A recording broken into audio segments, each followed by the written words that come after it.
Okay, everyone, in this video I'm going to explain to all of you about how to make iconic side table.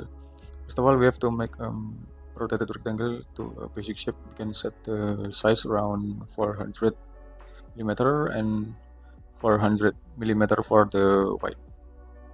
Okay, and after that we have to push it up with a thickness maybe around 5 millimeter only, because it just iron plate, and then we can duplicate it, make component, create and duplicate it with a move and place on the top position around 450 millimeter.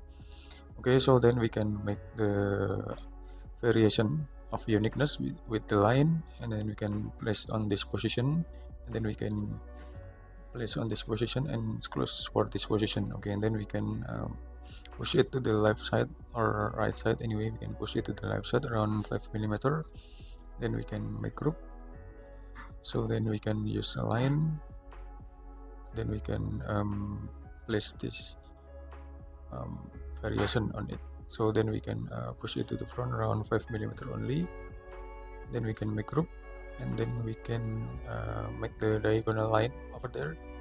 So then we can select it and we can rotate it. We can rotate it to the another side as we want anyway.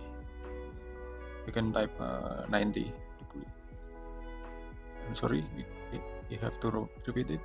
We can type 180 millimeter. Okay, and then we can erase some unnecessary line, and after that we can make it group.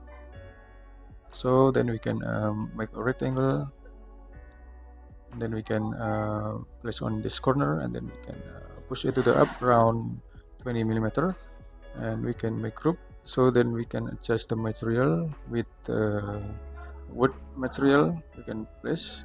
So then we can set another smooth material with a synthetic surface, and then we can set the formica laminated light as this. Okay, I think it's enough. I hope it would be a lot of benefit to all of you, and wait for my next video. Thank you.